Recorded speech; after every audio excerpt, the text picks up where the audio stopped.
entre Nochebuena y fin de año, estaba buscando al Señor y estaba clamando al Padre en estas mañanas maravillosas con esas vistas que el Señor nos da en Guatemala con los volcanes y todo esto. Y el Señor empezó a hablarme un poco de la situación a nivel qué pasa con nuestra sociedad, qué pasa con España, qué pasa con Almería. Y te digo la verdad, empecé a estar meditando.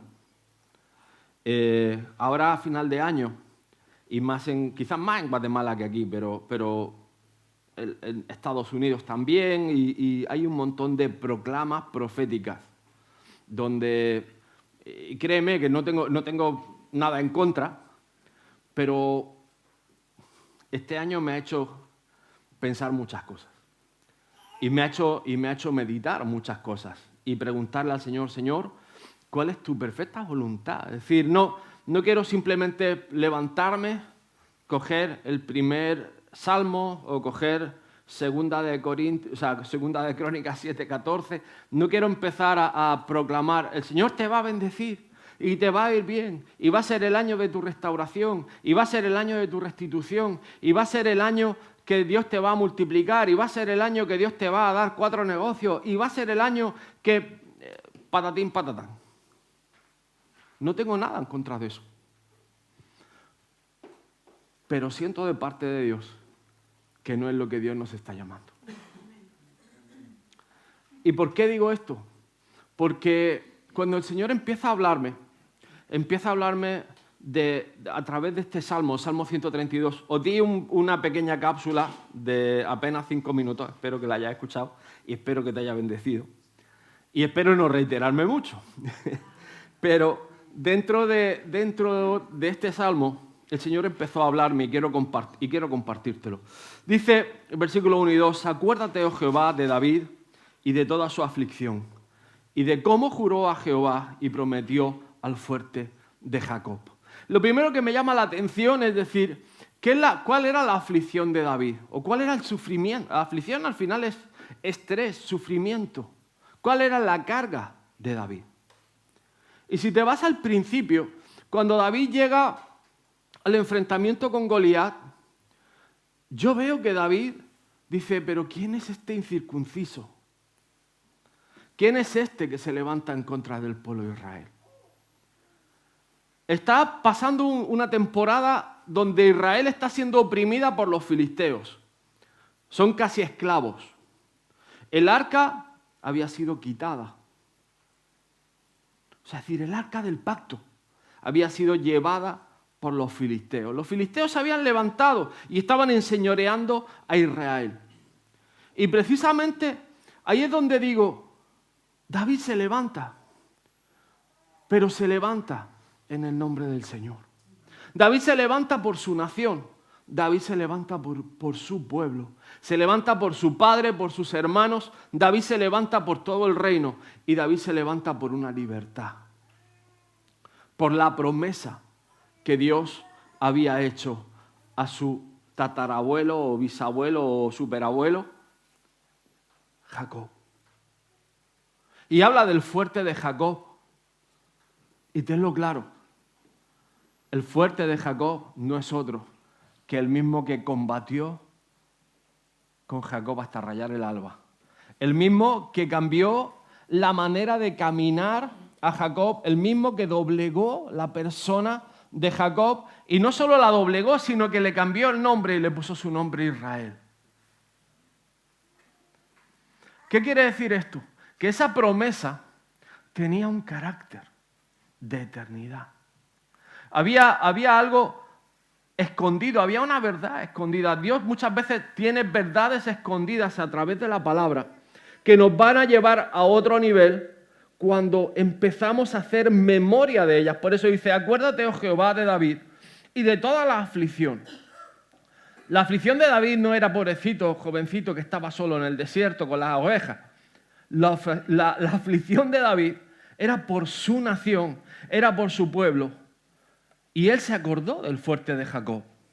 Y quiero explicarte algo. La unción del Señor fue antes que la promoción de Dios. Es decir, la gloria de Dios, el Espíritu del Señor, la comunión íntima y personal, la santidad de Dios estaba antes que el puesto, que el llamado, que el título, que el destino de David. Es decir, la comunión personal de David estaba antes que todo lo que pasó después. La victoria sobre Goliat viene de una relación personal e íntima con el Señor, mucho antes de que él pudiera tener en mente coger esas 3 piedras, esas 5 piedras lisas, mucho antes de que él saliera al campo de batalla. Él tenía una relación íntima y personal con el Señor. Antes de que eso pasara, él estaba ministrando la presencia del Señor. Antes de que eso pasara, después de que eso pasara, Saúl lo llamaba no para capitanear el ejército, sino para ministrar el Espíritu Santo. Y esto es algo tremendo que tienes que entender. Es decir, antes de cualquier destino, promoción, llamado, que hemos estado hablando todo esto antes de irnos. Antes de entrar a cualquier propósito, antes de entrar a cualquier función, está la unción del Señor sobre tu vida. Está el bautismo del Espíritu Santo sobre tu vida. Está la comunión de Dios contigo de manera íntima y personal. Está la revelación de Dios en tu vida, en tu corazón, en tu mente, en tu alma, en tu cuerpo. Antes de que des un paso más, antes de ir a otro nivel, está la unción de Dios. Antes de que entres a cualquier otro lugar, está tu relación personal con Dios. Ahora, dime si no se parecen estos tiempos a donde estamos viviendo hoy. Israel no sabía dónde adorar. Y te digo algo, si tú le preguntas a alguien, yo pensaba en el testimonio de mi madre. Mi madre recibe la voz del Señor, la voz del Espíritu Santo, y le dice, Irene, busca. Y yo te digo, si a alguien se le aparece hoy el Señor y le dice, busca, ¿cómo sabe dónde buscar? Obviamente va a ser dirigido por el Espíritu Santo. Pero hazte la pregunta, que crucen esa puerta es muy difícil. ¿Cómo saber dónde buscar? ¿Cómo saber dónde adorar?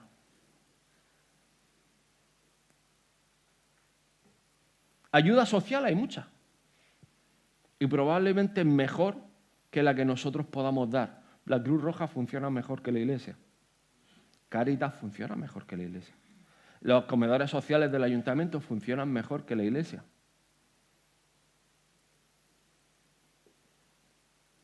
¿Es verdad o no? Para que lleguemos a ese nivel, hermanos, honestamente, aunque empezáramos mañana, nos va a tomar un tiempo. Pero hay una cosa que no tiene ninguna de estas organizaciones,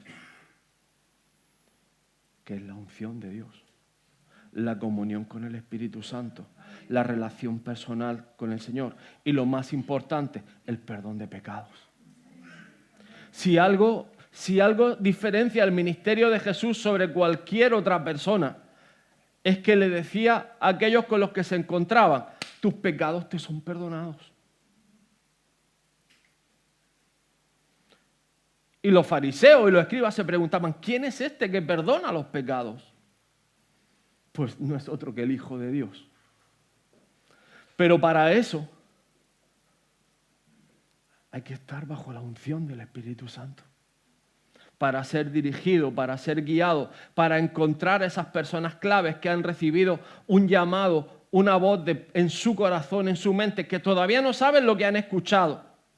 Que el Señor está moviendo a hacer preguntas, que el Señor está moviendo esos corazones a buscar. Y no saben dónde buscar. Ahí entramos tú y yo. Ahí entramos nosotros con un mensaje de salvación, con un mensaje de perdón de pecados. con un mensaje de arrepentimiento y de vida eterna. Pero fijaros que el pueblo había perdido el arca, y el arca no era otra cosa que el pacto de Dios con ellos. El testimonio de que sus promesas les iban a acompañar donde quiera que fueran. La palabra, la promesa de Dios, que Él iba a pelear sus batallas, que Él iba a ir delante de ellos en cualquier circunstancia. Ellos habían perdido ese pacto.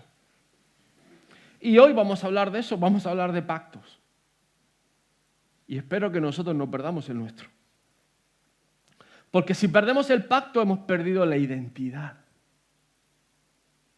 Hemos perdido quiénes somos. Y cuando un hijo de Dios pierde su identidad, pierde a su papá, tiene que volver a encontrarse con papá. El hijo pródigo tiene que volver a casa. Y tenemos que ser esos facilitadores para que muchos hijos pródigos puedan volver a encontrar el camino. Pero claro, a todo esto, en el propio pueblo había mucha mezcla. ¿Y cuál era la mezcla? Los propios filisteos, el propio mundo, los propios madianitas. Es decir, el pueblo no se había separado. Cuando hablamos de santidad, tenemos que hablar de consagración, tenemos que hablar de apartarnos, tenemos que hablar de cómo nosotros nos separamos en pos de encontrar al Señor. Mira, mucha gente, mira, esto es una risa. Se supone que en América no se bebe vino, o la gran mayoría no bebe vino. Y me ha tocado explicar una y otra vez por qué yo no bebo vino. Y yo no bebo vino porque piense que sea algo malo beber vino. Pero yo he hecho un pacto delante de Dios. He hecho un compromiso, he hecho un voto delante de Dios. Porque entendí una cosa. O el Señor me pidió a mí una cosa. En orden de ganar un nivel más. Y yo le dije al Señor, si esto hace que yo te conozca más, que mi unción suba de nivel, que el nivel de comunión contigo crezca, voy a menguar yo. ¿De qué me sirve reclamar mis derechos a hacer esto o aquello si dejo de ver a Dios en un área u en otra? Y no es algo que yo imponga, pero es un compromiso que yo he tomado. Es un voto que yo he tomado junto con todos los pastores que estamos en Cornerstone. Pero porque creemos que hay más y creemos que hay un sacerdocio que tiene otro nivel y queremos ese nivel. Entonces no es una licencia para, sino es un propósito por. Queremos más de Dios. Amén. El problema del arca, acuérdate de la historia, y hoy no voy a entrar ahí, otro día que me inviten, se lo cuento. Empezaron a traerla en sus propias fuerzas. Y un tal Uza se convirtió en Pérez Uza. Murió cuando tocó el arca, murió cuando lo hizo en sus propias fuerzas. A veces queremos restaurar las cosas con nuestra propia fuerza o con nuestra propia sabiduría. Y te digo lo mismo, hermanito y hermanita, amado en el Señor. No puedes restaurar algo que venga de Dios sin Dios. No puedes restaurar algo que sea roto sin la unción del Señor. Si hablamos de relaciones, vas a necesitar el perdón de Dios para restaurar. Vas a necesitar la sanidad de Dios para perdonar. Para poder dar fruto, vas a necesitar la paz y el bálsamo del Espíritu Santo en tu corazón para poder dar ese siguiente paso adelante. Con lo cual, la unción viene antes del propósito o la preparación o la posición que Dios tiene para ti. Y es importante que entiendas esto. Tú puedes intentar perdonar en tus propias fuerzas, pero no va a funcionar. Tú puedes intentar reactivar una relación en tu propia emoción, ¿Y sabes qué te digo? Que no va a funcionar. ¿Sabes por qué? Porque en la restauración de relaciones hay un vínculo que viene de parte de Dios, que se llama perdón, restauración, sanidad. Y sanidad emocional. Si entiendes esto, vas a empezar a poner cada causa, cada caso, cada momento, lo vas a poner delante de la presencia del Señor. Y vas a buscar la unción del Señor. Porque después de que Uza pone su mano, cae fulminado y dicen, sí, estamos tocando lo santo, estamos tocándolo a nuestra manera y esto no va bien. Y el arca va a un sitio que se llama Obed-edom. Y en ese momento Obed-edom empieza a recibir la bendición de Dios de manera sobrenatural.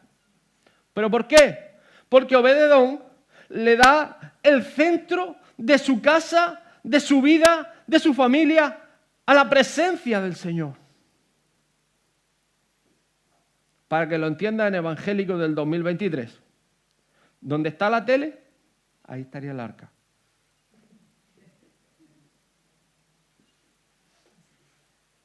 ¿A que lo ha entendido?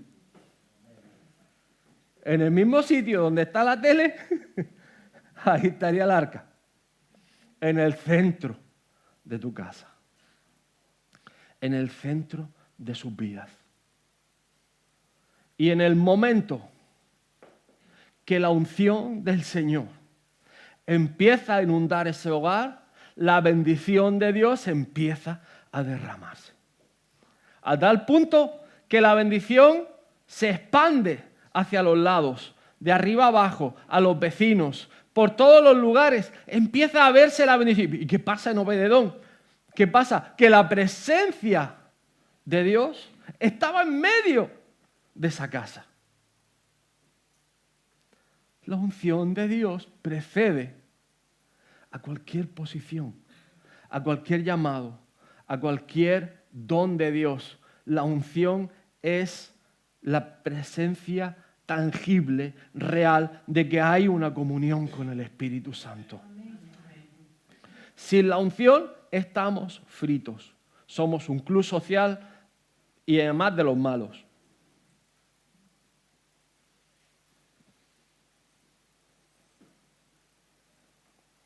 La presencia de Dios es lo que hace la diferencia en ti y en mí. Buscar a Dios es lo que hace la diferencia entre ti y cualquier otra persona que no tiene a Dios. Escuchar la voz de Dios es lo que va a hacer la diferencia en tu persona. Y obedecerla, lo que va a transformar tu eternidad. Es una buena frase para el Facebook. Hubo que pagar un precio. ¿Sabes cuál era el precio? Lo he contado en más de una ocasión, además me gusta.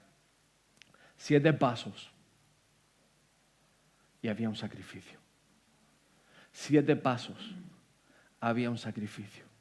Además, ¿sabes qué tuvo que hacer David?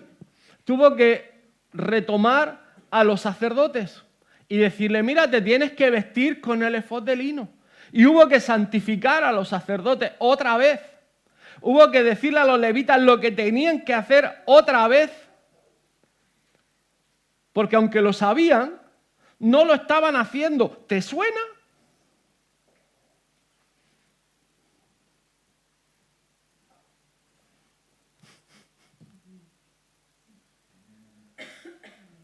¿No se parece a nuestra iglesia hoy?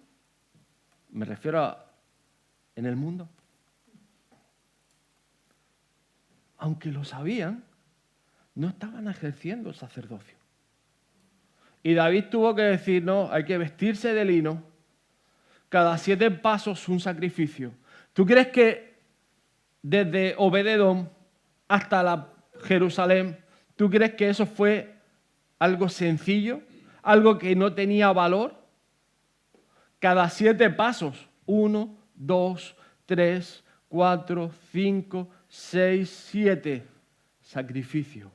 1, 2, 3, 4, 5, 6, 7. Sacrificio.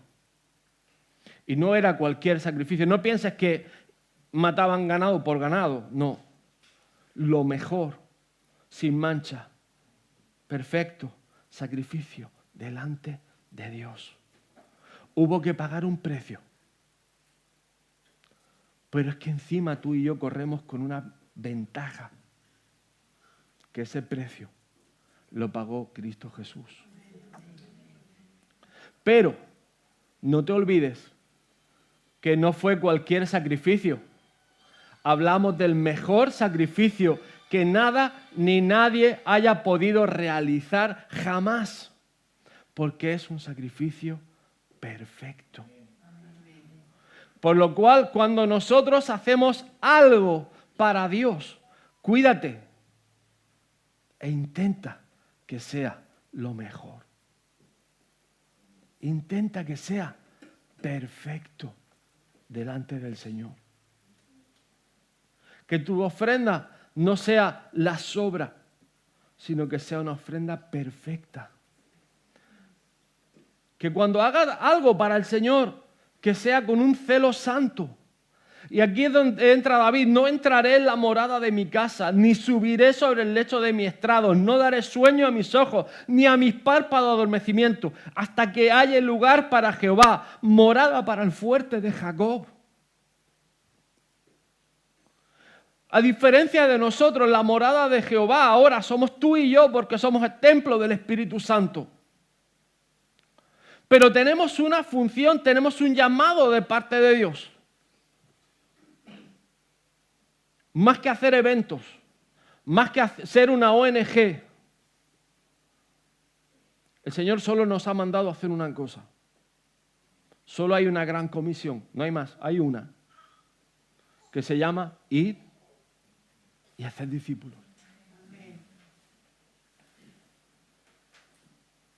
Predicando el perdón de pecados, bautizándole en el nombre de Cristo e instruyéndolos en la palabra. Esa es la misión de la iglesia. Después llegamos a donde haga falta. Pero esa es la gran comisión y ese es el llamado. Y esto es lo que digo, y es mi primer punto: determinación. Y determinación en nuestra vida.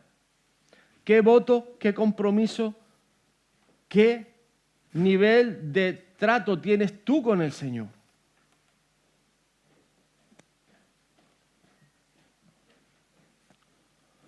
¿Qué nivel has tomado con el Señor? Fijaros, seguimos leyendo, versículo 6, dice: aquí en Efrata lo oímos. ¿Saben lo que significa Efrata? Belén de Efrata. Efrata significa fructífera. El lugar del fruto. Y dice la versión: lo hallamos en el campo del bosque. Fijaros que hallaron en los campos, en los valles de la soledad o los valles de la distracción, dice otras versiones. Hallaron el arca. Porque hemos tenido una iglesia distraída. Y hermano, cuando te digo esto, te lo digo porque llego a pensar que si algo hay que hacer este año es centrar bien el tiro. Si algo tenemos que comprometernos en este año es en trabajar este tiro de aquí, nuestro corazón. Tenemos que trabajar bien la comunión con el Espíritu Santo. No es un año de proclamas, es un año de búsqueda.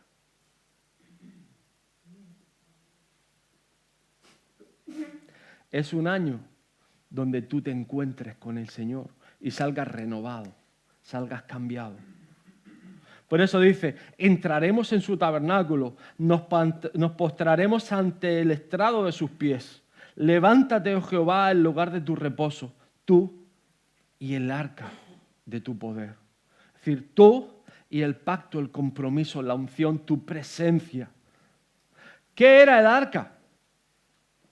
Fijaros que dice Éxodo: y de allí me declararé a ti y hablaré contigo sobre el propiciatorio, que era la tabla que cubría el arca, que la cerraba, entre los 2 querubines que están sobre el arca del testimonio, todo lo que yo te mandare para los hijos de Israel. Hay 2 cosas que para mí me llaman. 1, Dios te habla.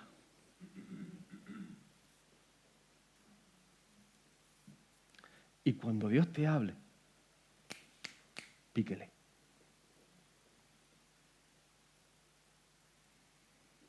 Porque si algo Dios se cansó del pueblo, fue de la dureza de corazón de no recibir la palabra que Dios estaba dando. Dicho de otra manera, de no ponerla por obra. Si Dios te apercibe de algo, seamos prestos, seamos rápidos en ponerla por obra. Si crees que algo es dudoso en tu vida, sabes que no te está trayendo bendición, sabes que no va bien,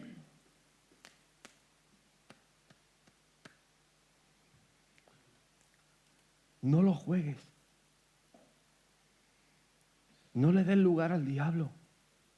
No vaciles, no dudes. Porque si volvemos a nuestro principio de la historia, y este salmo lo escribe Salomón, se recuerda de la aflicción de David. Y la aflicción de David empieza con un tal Goliat. ¿Sabes cómo termina Goliat, no?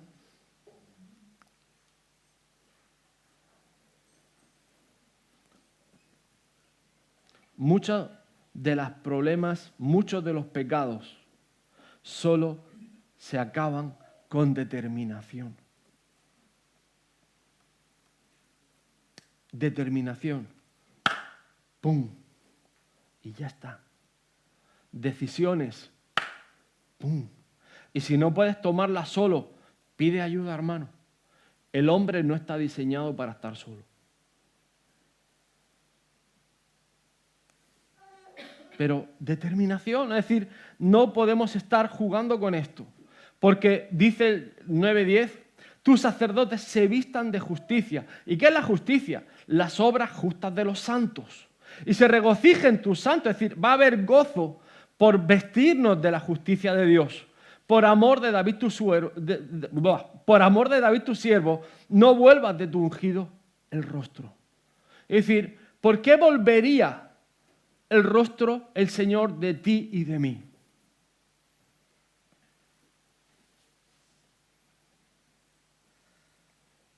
¿Qué ofende a Dios? ¿Qué no hay en Dios? El pecado. Por tanto, somos justificados cuando pedimos perdón por nuestros pecados. Cuando el arrepentimiento es nuestra bomba de gasolina, es nuestra correa de distribución. El arrepentimiento es lo que mueve el motor. Y es lo que te va a hacer avanzar. Ser rápido para pedir perdón. Ser rápido para reconocer, oye, me he equivocado. Ser rápido para cuando pasa algo con un hermano, con una hermana. Hermano, no lo hice bien, perdóname. Pero el perdón debe ser un adjetivo y un verbo que usamos muy a menudo y de continuo. Porque aunque seas muy santo, ya sabes lo que hay.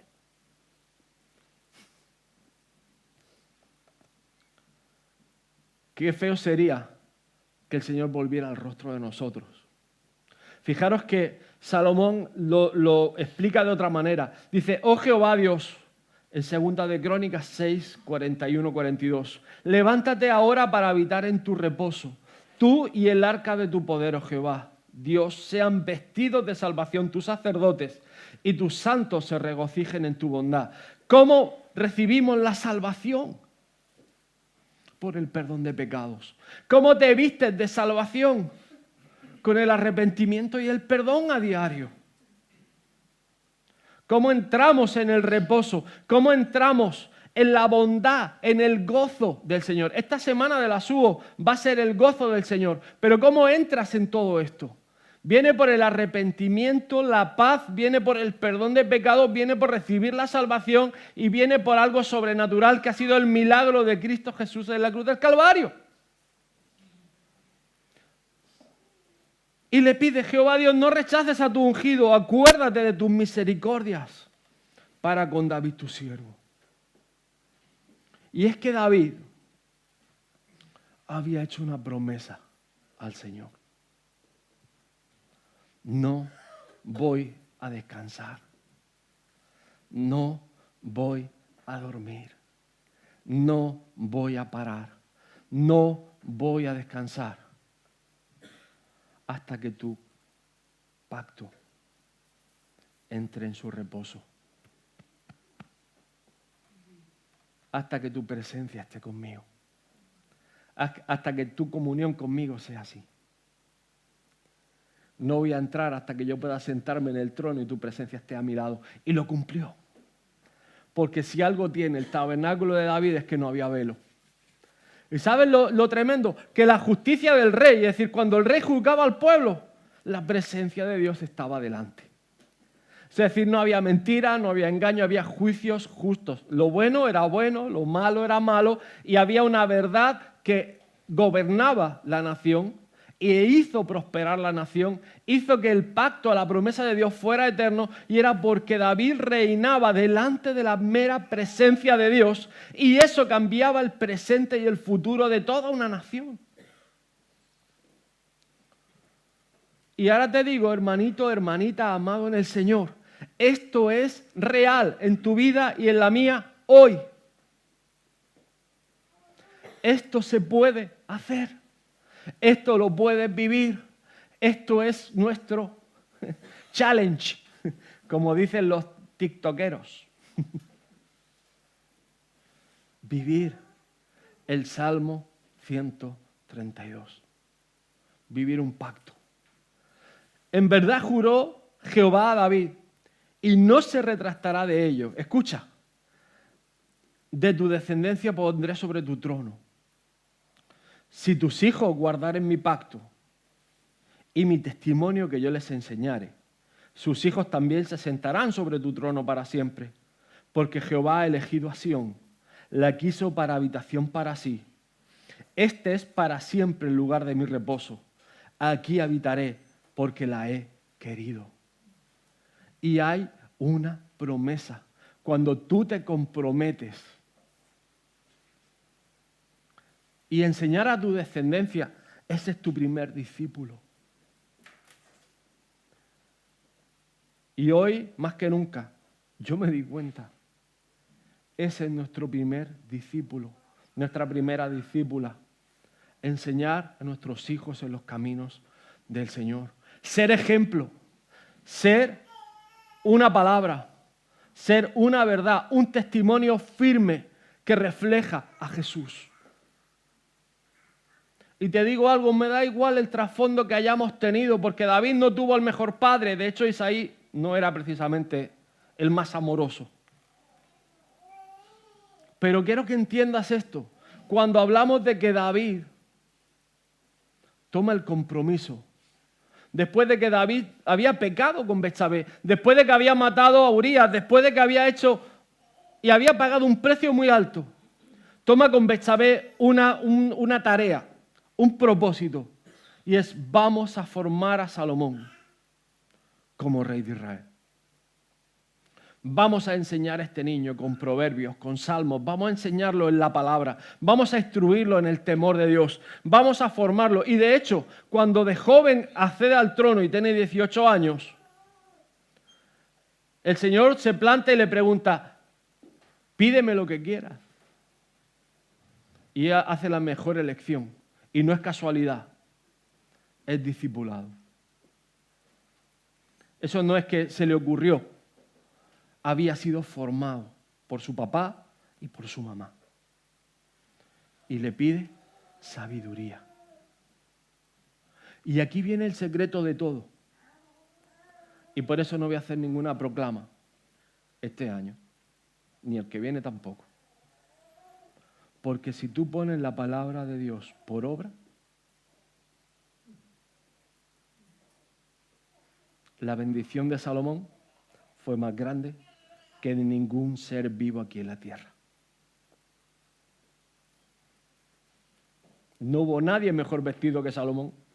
No hubo nadie más prosperado que Salomón. No hubo nadie que tuviera las riquezas que Salomón conoció. Pero en Salomón había un propósito.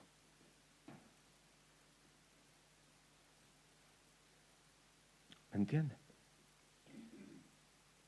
¿O explico esto de otra manera? Obedeciendo a Dios, buscando la presencia de Dios, teniendo la íntima comunión personal con el Señor, edificándole casa al Señor, Salomón vivió los tiempos de mayor paz y prosperidad jamás conocidos en la tierra. ¿Por qué? Porque puso a Dios primero en la ecuación. Y aquí tenemos nuestro llamado: id y haced discípulos. Id y haced discípulos a todas las naciones, bautizándolos en el nombre del Padre, del Hijo y del Espíritu Santo, enseñándoles a que guarden todas las cosas que os he mandado, igual que cuando el arca del pacto. ¿Os acordáis del versículo o lo pongo? Igual que en el arca del pacto, yo os hablaré, tendréis comunión conmigo y yo os enseñaré a que guardéis la palabra del Señor. Y fijaros cómo acaba el Salmo. Bendeciré abundantemente su provisión. A sus pobres saciaré de pan. Asimismo vestiré de salvación a sus sacerdotes.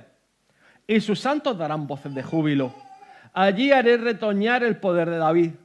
He dispuesto lámpara, es decir, visión, entendimiento, sabiduría, discernimiento, inteligencia. Luz es ver, luz es entender, luz es conocer, luz es saber. A sus enemigos vestiré de confusión, mas sobre él florecerá la corona de la vida, la corona que viene del Padre. Y ahí es donde digo, hermanitos, mira, 2 salmos que os compartí en estos días. 2 palabras que el Señor me ha dado y, como os decía antes de irme, cobran 3D, tercera dimensión. Mas la misericordia de Jehová, Salmo 103, 17 y 18, es desde la eternidad hasta la eternidad.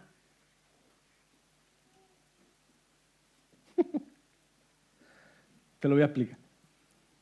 La misericordia del Señor es desde siempre hasta siempre. Para los que le temen. Y su justicia sobre los hijos de los hijos, sobre los que guardan su pacto y los que se acuerdan de sus mandamientos para ponerlos por obra. ¿Te gusta? Es un buen salmo para el año, ¿verdad? Y te voy a dar la última de hoy, ya no me extiendo más. 2 Corintios 4, 18.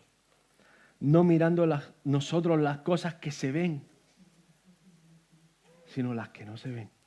Pues las cosas que se ven son temporales, pero las que no se ven son eternas. Y os digo algo, hermanitos, hacer un compromiso con el Señor. Podría hacer un llamado al altar, podría decirte, salgan, vamos a orar, podría hacer muchas cosas de estas. Pero probablemente te pongo en un aprieto. Y no quiero que pase una cosa, y es que tú salgas y no tomes o no cumplas lo que tú has comprometido. Pero sí te voy a retar y te voy a extender la mano, porque este pacto lo he hecho yo y lo ha hecho mi esposa y lo va a hacer mi casa. Y es una decisión personal tuya, intransferible. Yo te puedo mostrar el camino. Te puedo compartir lo que Dios pone en mi corazón, lo que Dios me habla a mí. Y no solo lo hago por mi casa, por mi descendencia, lo hago por mi nación. Lo hago por mi España querida, lo hago por mi Almería, lo hago por mi Andalucía, lo hago por mi iglesia. Lo hago porque sé Dios tiene un plan de vida con esta ciudad. Dios tiene un plan de vida con muchos que están perdidos.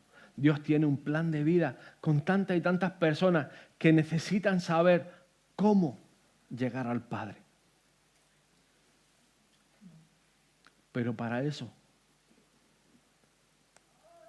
yo y tú te tienes que comprometer. Nos tenemos que comprometer. Tenemos que tomar este 1 de año una decisión. Más allá de hacer proclamas de bendición, más allá de declarar o más allá de profetizar versículos. Yo creo que es un año de búsqueda. Y búsqueda del Señor, sincera, clara y honesta. Una búsqueda de Dios con determinación y hasta que no entremos en el llamado de Dios que tiene para cada uno de nosotros, no levantar el pie del acelerador.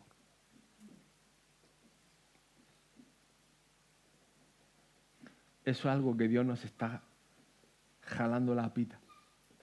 Y os lo digo otra vez, no vengo a juzgarte, vengo a compartirte lo que Dios ha puesto en mi corazón. Vengo a decirte lo que Dios me ha hablado a mí. En el proceso que Dios ha puesto en mi vida, Dios ha puesto entendimiento de eternidad y una perspectiva que no teníamos antes. Y no te puedo decir cuándo va a venir el Señor. Pero si algo he aprendido, que los tiempos son del Señor. Y hay que estar listo. Ponte de pie. Vamos a orar. Aleluya, Jesús. Te amamos, Padre. Te adoramos, Señor. Te honramos. Cierra tus ojos por un momento. Y toma este momento de parte del Señor. Toma este momento. Regala estos 5 minutos últimos. Que estamos en la presencia del Señor, que el Espíritu Santo está aquí. Y habla con el Señor. Pon en tu corazón el propósito de hacer pacto con el Señor. Y cuando el Señor ponga en ese momento devocional, en ese momento de oración, en tu casa, donde sea que el Señor te ponga, pero si lo sientes, comprométete con el Señor. Métete con el Señor y pídele al Espíritu Santo que haga firme, que traiga gracia, que traiga paz, que traiga sabiduría, que traiga fuerza, que traiga entendimiento sobre tu vida. Espíritu Santo, clamamos, Señor, por tu presencia, clamamos por tu comunión, Padre. Te pedimos, Señor, que seas tú el que habite en medio nuestro, Señor. Te pedimos, Señor, que seas tú el que mueva nuestros corazones, Padre. Que tu santidad, que tu unción, Padre, que tu gracia y tu favor, Padre, sea el que mueve nuestro corazón, Señor. Sea el que mueve nuestra vida. Yo te pido, Espíritu Santo, que este pacto que tú ya hiciste con nosotros, Señor Padre, nosotros lo tomemos, Señor, y nos aferremos, Señor Padre, a tu presencia, Señor. Nos aferremos a tu verdad, a tu justicia, Padre. Que nos cojamos de la mano tuya, Señor Padre, y hagamos este pacto firme, un compromiso verdadero para la eternidad, Señor Padre. Nos ponemos delante tuya, Señor, y te pedimos, Espíritu Santo, que traigas a luz, Padre, aquello que te estorba, aquello que no te gusta, aquello que no te agrada, Padre, aquello que nos va a separar de tu presencia, Señor. Yo te pido, Espíritu Santo, que hables a nuestro corazón, habla a nuestra vida, Padre, y que en este tiempo, Señor, en este año 2023, Padre, sea un año para crecer, sea un año para fructificar, sea un año para descubrirte más y más, Señor Padre, para enamorarnos de ti, para engancharnos de ti, Padre, para ser uno contigo, Padre. Señor, llévanos, Señor, más profundo, más alto, más íntimo, Señor Padre. Llévanos, Señor, al lugar donde vamos a verte cara a cara, Señor. Te anhelamos y te amamos, Jesús. En tu santo y bendito nombre, Padre. Te adoramos y te honramos en el nombre de Jesús. Amén y amén. Que el Señor os bendiga mucho. Solo una cosilla breve. Esta semana recordar que es 8:30, ¿vale? Incluso nosotros, que normalmente es a las 9,